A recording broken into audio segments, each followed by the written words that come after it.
안녕하세요. 저는 20해 넘게 노년의 삶과 마음을 연구하면서 참 가슴 아픈 장면들을 많이 봤습니다. 평생 가족 뒷바라지하고 자식 키우느라 자기 한 끼도 제대로 못 챙기셨던 분들이 정작 인생 마지막 몇 년 앞두고는 몸도 마음도 완전히 무너져서 아무것도 못 누리는 모습이었습니다. 그때마다 이런 생각이 듭니다. 조금만 더 일찍 자기를 돌보는 법을 알았더라면 얼마나 좋았을까. 그런데 지금이라도 늦지 않습니다. 예순이 넘은 지금부터라도 생활을 조금만 바꾸면 남은 10년, 20년은 충분히 다시 빛날 수 있습니다. 그동안 수많은 어르신들을 만나면서 확실하게 깨달은 게 있습니다. 거창한 건강법이나 비싼 보약이 아니라 하루하루 작은 습관 하나가 노년의 전체 흐름을 완전히 바꿔놓는다는 사실입니다. 몸을 조금만 움직여도 관절이 달라지고, 마음을 조금만 챙겨도 우울함이 줄어들고, 사람과 조금만 연결돼도 외로움이 사라집니다. 문제는 대부분의 분들이 이런 작은 습관들을 너무 쉽게 지나친다는 점입니다. 오늘 말씀드릴 8가지 습관은 부담스럽지 않고 돈이 들지 않고 혼자서도 충분히 실천할 수 있는 내용입니다. 그런데 이걸 실천한 분들과 그렇지 않은 분들의 삶은 몇 년 후 완전히 달라져 있었습니다.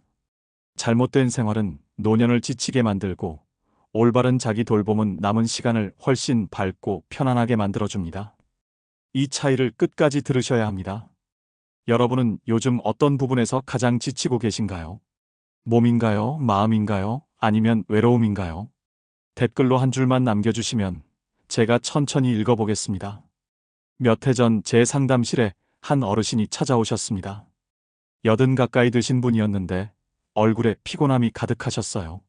새벽마다 눈이 떠지고 밥은 입에 안 들어가고 친구들이랑 연락도 뜸해지면서 하루가 너무 길다고 하시더라고요.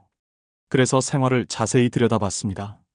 아침에 일어나자마자 바로 움직이는데 몸은 전혀 안 풀고, 끼니는 그냥 대충 때우고, 마음이 불안한데도 혼자 참고만 계시더라고요. 딱 3가지만 바꿔보자고 했습니다. 아침 10분 몸 풀기, 물 한 컵 챙기기, 하루 한 통 안부 전화. 한 달 후 그분 표정이 완전히 달라져 있었어요.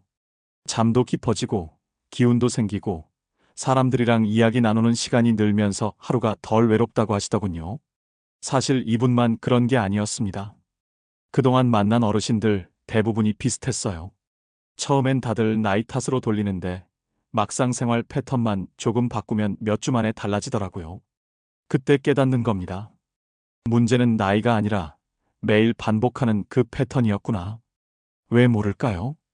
특별한 뭔가를 찾기 때문입니다. 비싼 영양제, 유명한 운동법, 신기한 치료법. 그러다 결국 아무것도 못하고 포기해요. 정작 필요한 건 매일 하는 아주 사소한 것들인데 말이죠. 혹시 아직 구독과 좋아요를 안 누르셨다면 지금 눌러주세요. 끝까지 들으셔야 합니다. 마지막 습관 하나가 앞에 7개를 완성시키거든요. 오늘 준비한 건 8가지입니다. 하나하나는 정말 쉬워요. 부담 없고 돈 안 들고 혼자서도 충분히 할 수 있는 것들이에요. 그런데 이걸 실천한 분들과 안 한 분들의 1년 후 모습은 완전히 다릅니다. 몸의 가벼움이 다르고 마음의 밝기가 다르고 하루를 맞이하는 얼굴이 달라요. 여러분도 그렇게 되실 수 있어요. 지금부터 하나씩 따라오시면 됩니다. 잠에서 깨면 우리 몸은 완전히 굳어 있습니다. 밤새 누워 있었으니 당연한 일이에요. 그런데 많은 분들이 눈 뜨자마자 화장실 가려고, 아침 준비하려고 벌떡 일어나세요. 그 순간 몸이 깜짝 놀랍니다. 근육이 안 풀린 채로 힘을 쓰면 허리랑 무릎이 가장 먼저 신호를 보내요. 국내 고령생활연구센터 조사를 보면 아침에 가벼운 움직임만 넣어도 하루 피로도가 30% 줄어든다고 합니다. 73세 정혜수님은 평생 일어나자마자 바로 움직이다가 허리 통증이 심해져서 아침이 두려울 정도였대요. 침대에 누운 채로 팔다리부터 움직이고, 천천히 앉아서 어깨 돌리고, 다리 10번 들었다 내리는 걸로 바꿨더니 한 달 만에 통증이 눈에 띄게 줄었다고 하더군요. 처음부터 강하게 하면 안 됩니다. 천천히, 부드럽게, 편한 범위에서만 움직이세요. 통증 오면 즉시 속도 줄이고요. 여러분은 아침에 어떻게 일어나시나요? 노년기엔 양보다 소화가 중요합니다. 나이 들면 위장 운동도 느려지고 소화액 분비도 줄어들거든요. 예전처럼 많이 먹으면 속만 부대끼고 오히려 기력이 떨어져요. 한국영양학회 자료를 보면 65 이후엔 얼마나 먹느냐보다 뭘 먹느냐가 더 중요하다고 나와 있습니다. 70세 김성래님은 평생 밥을 푸짐하게 드시다가 나이 들어 속이 계속 불편했대요. 특히 저녁 먹고 나면 더부룩해서 누워있기도 힘들었고요. 접시 절반은 채소, 나머지는 단백질이랑 곡물 조금씩만 담고 천천히 드시니까 속이 편해지고 잠도 훨씬 잘 오더래요. 단 음식이랑 짠 음식은 줄이셔야 해요. 단 음식은 혈당을 급격히 올렸다 내리면서 몸을 피곤하게 만들고, 짠 음식은 혈압 올리고 부족 만듭니다. 과일도 하루 한두 조각 정도가 적당해요. 요즘 식사에서 뭘 가장 줄이고 싶으세요? 잠은 몸과 마음이 스스로 회복하는 시간입니다. 그런데 60 넘으면 깊은 잠 비율이 자꾸 줄어들어요. 젊었을 땐 전체 수면의 30%였던 깊은 잠이 10% 이하로 떨어지기도 해요. 그러니 자도 잔 것 같지 않고 자주 깨는 겁니다. 국내 수면환경연구소는 60 이후엔 환경관리가 필수라고 권고합니다. 69세 박재근님은 평생 TV보다 자는 습관이 있었는데, 그러니까 잠이 얕고 자다가 자주 깨고 아침엔 몸이 뻐근했대요. 취침 1시간 전에 TV를 끄고 대신 책 읽거나 조용한 음악 듣는 걸로 바꿨더니 잠이 훨씬 편해졌다고 하더군요. 취침 시간이랑 기상 시간을 규칙적으로 맞추세요. 주말이든 평일이든 비슷한 시간에 자고 일어나면 몸의 리듬이 안정됩니다. 취침 전 스마트폰 화면은 절대 피하시고요. 블루라이트가 수면 호르몬 분비를 방해해요. 어젯밤 잠은 어땠나요? 외로움은 마음만 아픈 게 아닙니다. 길어지면 면역력이 떨어지고 염증 반응이 증가하고 심혈관 질환 위험이 높아져요. 한국고령정책연구원 조사를 보면 정서적 고립 상태에 있는 노인들이 우울 위험이 2배 높았다고 합니다. 75세 이정자님은 남편 먼저 보내고 혼자 사셨는데 시간 지나면서 자식들도 친구들도 점점 연락이 뜸해졌대요. 하루 종일 말 한마디 안 하는 날이 생기면서 우울감이 심해졌고요. 하루 한 사람한테만 안부 전화하는 걸로 시작했더니 한 달 만에 표정이 완전히 달라지셨어요. 전화하면서 웃는 횟수가 늘어나고 이야기 나눌 사람이 생기니까 하루가 덜 외롭다고 하더군요. 일주일에 한 번은 밖에 나가서 누군가랑 대화 나누세요. 카페에서 차 한 잔도 좋고 산책하면서도 좋고 복지관 프로그램도 좋아요. 먼저 손 내미는 용기가 필요합니다. 상대가 연락해 주길 기다리지 마세요. 오늘 연락하면 좋을 사람 떠오르시나요? 생각을 멈추는 순간 기억도 흐려집니다. 뇌는 근육이랑 똑같아요. 안 쓰면 녹슬고 쓸수록 강해져요. 나이 들면 익숙한 것만 반복하게 되는데 그러면 뇌가 자극을 안 받아요. 국내 인지생활연구진은 5분짜리 학습도 뇌 활성도를 높인다고 발표했습니다. 76세 정남철님은 평생 신문을 안 읽으셨는데 기억력이 자꾸 나빠지니까 걱정되기 시작했대요. 관심 가는 기사 하나씩 읽고 퍼즐도 시작했더니 2달쯤 지나니까 집중력이 좋아지고 사람 이름도 예전보다 잘 기억나더래요. 너무 어려운 건 오히려 스트레스예요. 책 한 쪽, 퍼즐 5분, 새 단어 하나 외우기 정도면 충분해요. 손주 생일 외우는 것도 좋고요. 매일 뇌에 작은 자극 주는 게 중요합니다. 오늘 뇌에게 뭘 줄까요? 물은 몸의 기본입니다. 나이 들면 갈증을 덜 느껴요. 뇌의 갈증 감지 기능이 약해지거든요. 그래서 안 마시는데 그러면 혈액이 끈적해지고 순환이 느려져요. 한국수분섭취연구회는 60 이후 하루 6잔에서 8잔은 꼭 마셔야 한다고 권고합니다. 72세 안미경님은 물을 거의 안 드셨는데 그러니까 변비 심하고 피부 건조하고 자주 어지럽고 소변도 잘 안 나왔대요. 아침에 물 1컵, 식사 전후로 1컵씩, 산책 후 1컵 이렇게 나눠 마시니까 한 달 만에 변비 좋아지고 피부도 덜 건조해졌다고 하더군요. 신장 안 좋으신 분들은 양을 조절하셔야 해요. 전문가랑 상담해서 적정량 정하시고요. 오늘 물 몇 잔 드셨나요? 햇빛은 우울감 줄이고 뼈를 튼튼하게 만듭니다. 햇빛 쬐면 비타민 D가 만들어져서 칼슘 흡수 돕고 기분 좋게 만드는 호르몬 분비도 촉진돼요. 국내 예방건강연구소는 하루 15분만 쬐어도 비타민 D 합성에 큰 도움 된다고 발표했습니다. 78세 최동수님은 평생 실내에만 계시다가 우울감 심해지고 골다공증 진단까지 받으셨대요. 아침마다 베란다에서 10분씩 햇빛 받으니까 2달 만에 우울감 많이 줄고 밖에 나가고 싶은 마음도 생기기 시작했다고 하더군요. 산책하면서 쬐는 게 가장 좋아요. 걷기 운동도 되고 햇빛도 받고 일석이조예요. 오전 10시에서 오후 3시 사이가 적당하고 자외선 차단제는 꼭 바르세요. 오늘 햇빛 얼마나 보셨어요? 감사는 마음을 밝히는 기본 습관입니다. 한국긍정심리학회 자료를 보면 감사일기 쓴 노인들이 우울감이 40% 낮았다고 해요. 감사하는 습관이 뇌의 긍정 회로를 강화시키거든요. 81세 송미라님은 평생 불평불만이 많으셨대요. 그러니 사람들이 피하고 더 외롭고 우울해지는 악순환이 계속됐고요.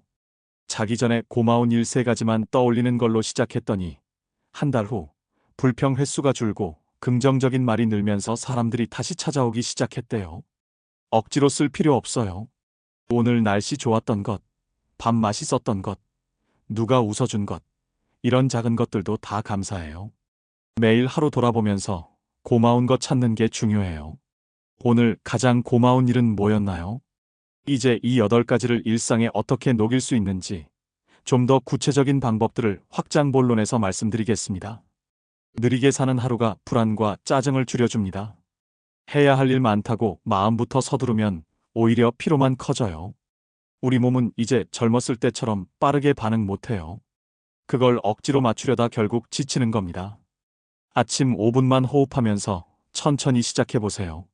눈 뜨자마자 바로 일어나지 말고 누운 채로 오늘 하루를 천천히 그려보는 거예요. 급할 거 없어요. 화장실도 아침 준비도 다 천천히 해도 됩니다. 식사 속도도 절반으로 줄이세요. 천천히 씹으면 소화도 잘 되고 포만감도 빨리 와요. 65세 한명숙님은 평생 빨리 먹는 습관이 있으셨는데 식사 시간을 20분 이상으로 늘리니까 소화도 좋아지고 과식도 줄었다고 하더군요. 한 입 넣으면 젓가락 내려놓고 20번 이상 씹고 삼키고 나서 다음 입 넣는 거예요. 처음엔 답답하지만 일주일만 하면 익숙해져요. 마음이 가장 빨라지는 순간이 언제인가요? 취침 전 루틴이 수면 질을 좌우합니다. 늦은 시간 TV 보면 뇌가 과도하게 긴장해서 잠이 안 와요. 특히 뉴스나 드라마처럼 자극적인 내용은 더 그래요. 71세 오현수님은 밤 11시까지 뉴스 보는 습관이 있으셨는데 그러면 머릿속이 복잡해져서 새벽까지 뒤척이셨대요. 저녁 9시 이후엔 TV를 끄고 대신 라디오로 잔잔한 음악 듣거나 가벼운 책 읽는 걸로 바꿨더니 잠드는 시간이 30분 이상 빨라졌다고 하더군요. 창문 살짝 열고 호흡하고 조명 낮추고 따뜻한 물 한 잔 마시면서 하루 정리하세요. 물은 너무 뜨거우면 안 돼요. 미지근한 정도가 딱 좋아요. 잠자리 들기 전 30분은 몸과 마음 내려놓는 시간으로 만드셔야 해요. 이 시간만 잘 지켜도 수면 질이 확 달라져요. 저녁은 어떤 색깔인가요? 작은 목표 하나가 자신감을 만듭니다. 욕심내서 이것저것 다 하려다 금방 지쳐요. 하루 딱 하나만 세워보세요. 걷기 10분, 정리 5분, 연락 한 통. 이렇게 현실적인 걸로요. 77세 신윤경님은 처음엔 목표를 5개나 세우셨대요. 아침 운동, 청소, 요리, 전화, 독서. 그런데 하나도 제대로 못하고 자책만 하게 되더래요. 그래서 하루 하나씩만 하기로 했어요. 오늘은 걷기, 내일은 정리, 모레는 전화. 이렇게 나눠서 하니까 부담도 없고 매일 성취감이 생기더래요. 해냈을 때 느끼는 뿌듯함이 다음날 동력이 돼요. 목표는 작을수록 좋아요. 매일 하나씩 이뤄가는 게 큰 목표 세우고 포기하는 것보다 훨씬 나아요. 그리고 달력에 동그라미 치면서 기록해보세요. 일주일 연속 동그라미 그려지면 스스로 대견해져요. 오늘 뭘 해볼까요? 집 안 작은 자리 하나가 안정감을 줍니다. 물건 너무 많으면 마음이 어지러워져요. 특히 안 쓰는 물건들이 여기저기 쌓여 있으면 그걸 볼 때마다 마음이 무거워져요. 창가든 식탁 한쪽이든 의자 하나든 내 자리를 정해보세요. 74세 배종민님은 거실 창가에 작은 의자 하나 놓고 거기를 자기 자리로 만드셨어요. 아침마다 거기 앉아서 커피 한 잔 마시고 저녁엔 거기서 창밖 보면서 하루 정리하고 그러니까 그 자리가 마음의 쉼터가 되더래요. 거기 앉으면 편안해지는 공간으로 만드는 거예요. 물건 치우고 조명 부드럽게 하고 앉아서 차 마시거나 책 읽거나 그냥 창밖 보는 시간 가지세요. 작은 화분 하나 놓아도 좋고 좋아하는 사진 한 장 걸어도 좋아요. 그 자리가 여러분만의 안식처가 돼요. 쉼 자리가 어디인가요? 감사는 억지로 하면 의미 없어요. 하루 돌아보면서 진짜 고마웠던 일 3가지만 떠올려 보세요. 날씨 좋았던 것, 밥 맛있었던 것, 누가 웃어준 것. 작은 것들도 다 감사해요. 79세 최인숙님은 처음엔 감사할 게 하나도 없다고 하셨어요. 매일이 똑같고 특별한 일도 없고 고마울 게 뭐가 있냐고. 그래서 정말 작은 것부터 찾아보시라고 했어요. 오늘 넘어지지 않은 것, 밥을 먹을 수 있었던 것, 따뜻한 물로 씻을 수 있었던 것. 한 달쯤 하니까 감사할 게 보이기 시작하더래요. 이웃이 반갑게 인사해 준 것, 손주가 전화한 것, 좋아하는 반찬이 있었던 것. 이런 것들이 눈에 들어오기 시작했대요. 그러면서 하루를 대하는 태도가 달라졌고, 표정도 밝아졌고, 말투도 부드러워졌어요. 종이에 적어도 되고, 마음속으로만 생각해도 돼요. 이 습관 쌓이면 부정적 생각 줄고, 긍정적 생각 늘어나요. 오늘 뭐가 고마웠어요?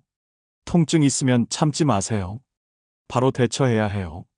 나이 들면 참는 게 미덕이라 생각하는데 통증은 몸이 보내는 신호거든요. 무릎 아프면 쉬어야 하고 허리 아프면 자세 바꿔야 하고 두통 오면 스트레스 줄여야 해요. 68세 임재훈님은 무릎이 아픈데도 계속 참고 계단 오르내리셨대요. 나이 들면 다 아픈 거라고 생각하셨던 거예요. 그러다 나중엔 걷기도 힘들어지셨고요. 작은 통증 방치하면 큰 문제로 이어져요. 통증 느껴지면 먼저 그 부위를 쉬게 하고 따뜻하게 찜질해 보세요. 이틀 이상 지속되면 전문가 만나보시고요. 진통제로 억지로 참는 것도 좋지 않아요. 근본 원인을 찾아야 해요. 요즘 어디 불편하세요? 친구 관계도 정리가 필요해요. 만날 때마다 기운 빠지는 사람이 있으면 거리 두는 것도 방법이에요. 나이 들어서까지 억지로 참으면서 만날 필요 없어요. 73세 양수진님은 50년 넘게 알고 지낸 친구가 있으셨는데 만날 때마다 불평불만만 쏟아내고 자기 자랑만 하더래요. 만나고 나면 기분이 안 좋고 피곤하고 그래서 만남 횟수를 줄였어요. 처음엔 미안했는데 그 시간에 다른 친구들 만나니까 훨씬 편하고 즐겁더래요. 오히려 만나면 기분 좋아지는 사람, 웃음 나오는 사람, 편한 사람과 시간 늘리는 게 훨씬 중요해요. 관계도 에너지 필요하거든요. 그 에너지를 좋은 관계에 쓰세요. 한 달에 한 번씩이라도 마음 맞는 사람들이랑 모임 가지면 정말 좋아요. 복지관 프로그램 참여하는 것도 좋고 취미 동아리 만드는 것도 좋아요. 누가 기운 주나요? 하루 한 번은 거울 보면서 자기 얼굴 마주해 보세요. 주름 생기고 머리 휘어졌어도 그게 여러분이에요. 70세 박영호님은 거울 보는 게 싫으셨대요. 늙은 자기 모습 보면 우울해지고 자꾸 젊었을 때랑 비교하게 되더래요. 그래서 거울을 아예 안 보셨어요. 그런데 그게 오히려 자존감을 떨어뜨리더래요.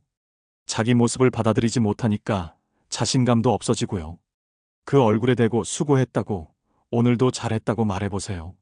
스스로 칭찬하는 습관이 자존감 지켜줘요. 남들이 안 알아줘도 괜찮아요. 내가 나를 인정하면 돼요. 박영호님이 매일 아침 거울 보면서 오늘도 건강하게 일어났다고, 고맙다고 말하기 시작했어요. 한 달 정도 하니까 자기 얼굴이 덜 낯설어지고 나이 든 모습도 받아들여지고 자신감도 생기더래요. 나에게 해주고 싶은 말이 뭔가요? 이제 오늘 말씀드린 모든 걸 정리하면서 마무리로 넘어가겠습니다. 오늘 8가지 습관 말씀드렸습니다. 아침 몸 깨우기, 가볍게 먹기, 잘 자기, 사람 만나기, 뇌 쓰기, 물 마시기, 햇빛 쬐기, 감사하기. 거창하지 않죠? 그런데 어르신들 만나면서 확실히 느낀 건 잘못된 생활은 노년을 지치게 만들고 올바른 돌봄은 남은 시간을 밝게 만든다는 거예요. 많은 분들이 나이 탓으로 돌려요. 실제론 습관 문제인데 말이에요. 몸 안 움직이면 더 굳고 마음 안 챙기면 더 불안하고, 관계 놓으면 더 외로워지고, 생각 멈추면 더 흐려져요. 반대로 10분 움직임, 한 사람 안부, 잠들기 전 짧은 감사, 하루 작은 목표는 삶을 놀랍게 회복시켜요. 잘못 관리하면 어떻게 될까요? 몸은 더 굳고, 통증 늘어나고, 잠 얕아지고, 기억 흐려지고, 외로움 깊어지고, 우울함 커져요. 결국 병원 신세지고, 약 늘어나고, 활동 범위 좁아지고, 삶의 질 떨어져요. 제대로 관리하면 완전히 달라요. 몸 가벼워지고, 통증 줄고, 잠 깊어지고, 기억 선명해지고, 사람들과 연결되고, 마음 밝아져요. 병원 갈 일 줄고, 약 줄고, 활동 범위 넓어지고, 삶의 질 올라가요. 오늘 당장 뭘 할까요? 저는 아침 10분 움직이기 추천해요. 몸이 깨어나야 마음도 깨어나고, 하루 전체가 달라지거든요. 내일 아침 눈 뜨시면 침대에서 바로 안 일어나고, 누워서 팔다리 가볍게 움직여 보세요. 그 다음 앉아서 어깨 돌리고, 목 좌우로 천천히 움직이고, 다리 들었다 내렸다 10번. 딱 10분이면 돼요. 그 10분이 하루를 바꿔요. 어떤 습관부터 시작할 건가요? 아침 몸 깨우기요? 물 마시기요? 감사 일기요? 댓글로 남겨주세요. 여러분 작은 실천 하나하나가 모여서 건강한 노년 만들어요.